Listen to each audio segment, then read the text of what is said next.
Andor episode 10 is here, so let's get started with the breakdown. We open with Ulaf being zipped up in a body bag and taken through the floor where all the other prisoners watch, almost like a forewarning of what the destined fates of all prisoners will be unless they do something about it.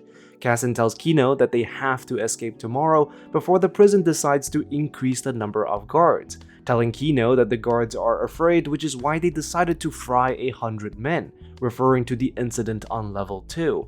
And Cassian makes a very good point by saying, Power doesn't panic.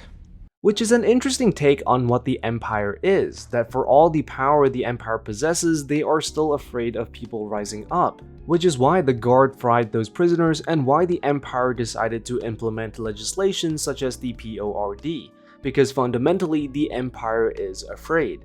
But Kino is still somewhat unconvinced. The two share the news of Ulaf's death with the rest of the prisoners, as well as the real reason why the prisoners on level 2 were fried.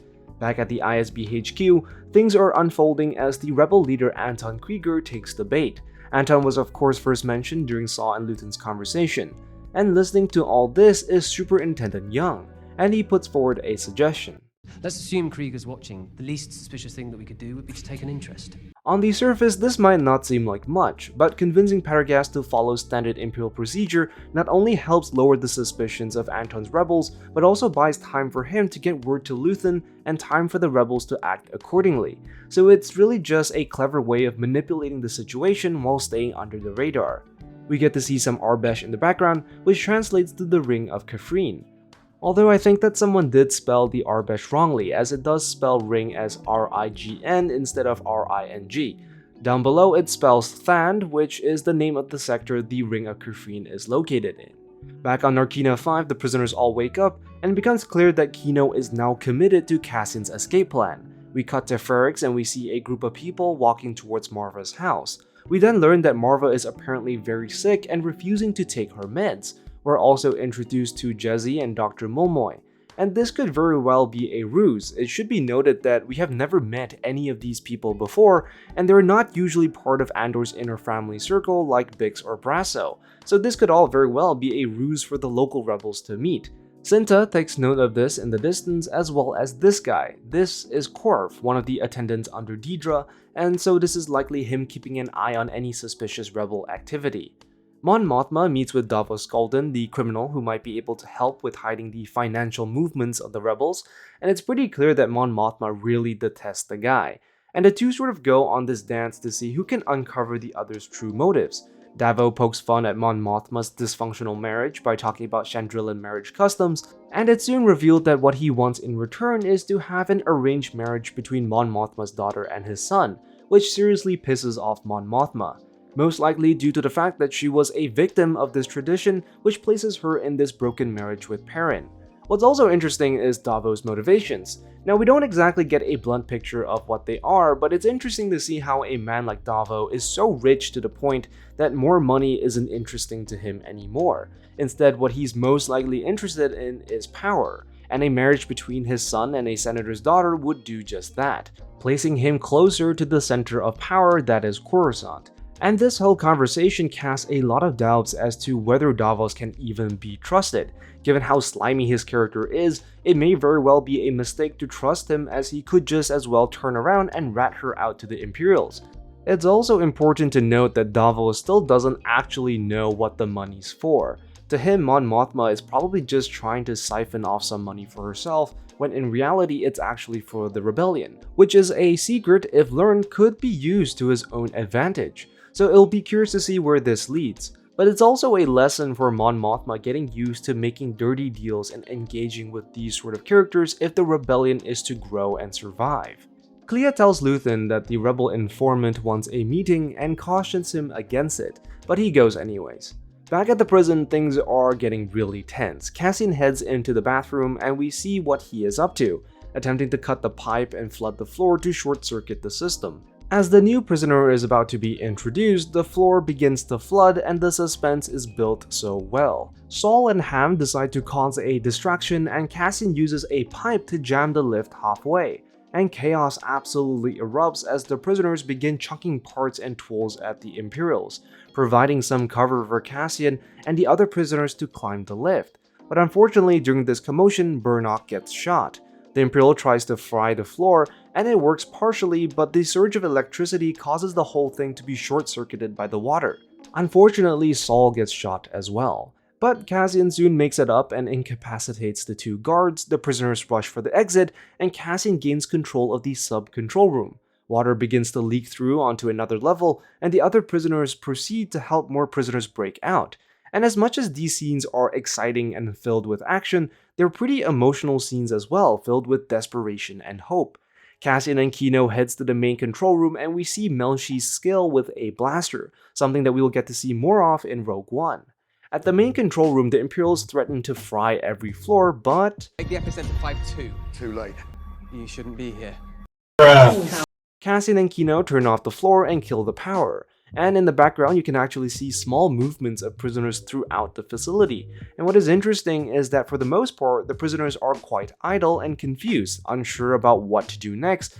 That is until Kino gives his speech. Encouraged by Cassian, Kino urges the prisoners to rise up, and this whole scene is honestly, in my opinion, just might be the best scene we've had so far in the show.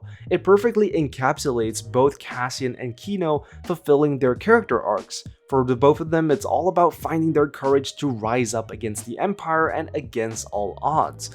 And honestly, the music mixed in with Kino's speech really brings tears to my eyes, and I could really just go on about how great the scene is, not only in terms of a payoff, but by how faithful it is to Star Wars, but I think I'm gonna save that for another video. And you can see the impact of Kino's speech on the screen as the yellow dots of prisoners are now moving with greater purpose towards an exit. Another great moment is where we see the guards of the prison cowering in fear, hiding from the prisoners, and the only thing really missing from this whole escape is the fact that this guy didn't get what's coming to him. This is of course the same sadistic guy who gave Cassian his introduction to the prison, so it would have been nice if we saw him get what he deserved. But I guess for now we'll have to settle with the fear on his face. And as Cassian and the rest reach the edge, we learn the heartbreaking truth that Kino can't swim. But before Cassian can do anything about it, he's pushed into the ocean, and there's really nothing you can do about Kino. Just a really heart-wrenching moment where we as the audience realize that there is really nothing fair about this galaxy, especially for guys like Kino with no special abilities or greater destiny. As the camera zooms out, we get a wide shot of the prison, which is built in the shape of the Imperial symbol, and we can even see the prisoners are escaping from multiple different entrances, here, here, and here. Just a beautiful shot and hugely symbolic about people breaking free not only from the prison, but the Empire as a whole.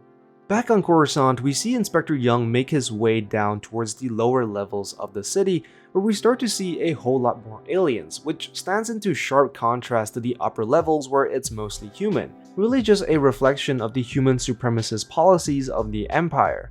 And the way Coruscant works is that the lower you go, the worse the conditions become. It's usually the case that people living down there are poor and often starving. In Legends, the lowest levels of Coruscant are often contained with stuff of nightmares, and much of the lower levels are uncharted and forgotten about. Essentially, there is no law, order, or society in these levels, so it's nice to see that we got a bit of a hint of it here. As Young gets into the lift, he puts on an earpiece to talk with Luthen. Luthen makes it known to Young that he knows about his daughter, which really is just a veiled way of saying that if you betray me, I know how to get back to you. Luthen also addresses Young as Lonnie, his first name. Luthen learns about Dedra and what she is looking for, and Luthen's response is interesting as he denies any involvement with Aldhani and bluffs that she is on the wrong trail. It really just goes to show how much Luthen goes out of his way to cover his tracks, even to the point of lying to one of his own rebels. Luthen also learns about Anton, and we learn about how he's willing to sell Anton out if it meant keeping a source of information within the ISB. The lift comes to a stop, and we actually get to see how far down he is, meeting Luthen at -331. As the two meet face to face, we learn that Lonnie wants out as he is now a father, telling Luthen that he has honored his vow, perhaps the very same vow that both Mon Mothma and Vel took as we learned in an earlier episode. He's got a spinning out of it. You took a vow. But Luthen rejects all this and tells him that it's impossible, that he is trapped in this business and there is no way out. And the whole scene goes to show how manipulative and devious Luthen is, simultaneously telling him that he is forever trapped in this fight against his own will, and that he is a true hero for it, which is super messed up if you think about it. And Luthen actually goes on to tell us why he is doing this, telling Lonnie that in order for him to beat the Empire at their own game, he has to use the same methods and tactics, the price being his conscience and soul. And for all of Luthen's methods, you can actually see that he knows what he is doing is wrong, and it does take a toll on him. But it all comes down to what other choice does Luthen really have. So in a way, in order for the others to escape the prison that is the Empire, he himself has to lock himself into one of his own making. Luthen also alludes to his past, telling Lonnie that, I share my dreams with ghosts. And I have a theory on why Luthen is fighting against the Empire, so I recommend that you check that video out if you haven't. We cut back to Narkina 5 and we see Melshi and Cassian running on land, and in the background we can actually see some ships flying, scanning the area for prisoners. And while we don't see the complete fates of the other prisoners, it does show that not many will actually make it out, and not many will survive the fight against the Empire. An interesting creative choice that foreshadows the desperate fight the rebellion is taking on as it grows bigger down the line. Oh, and Narkina 5 has 3 moons. So that was the breakdown for episode 10 of Andor, and I have to say that this is by far my most favorite episode, and the show just keeps getting better and better. That's all for this video. Be sure to like and subscribe, and I will see you in the next one. I am the Lost Acolyte, and I have spoken.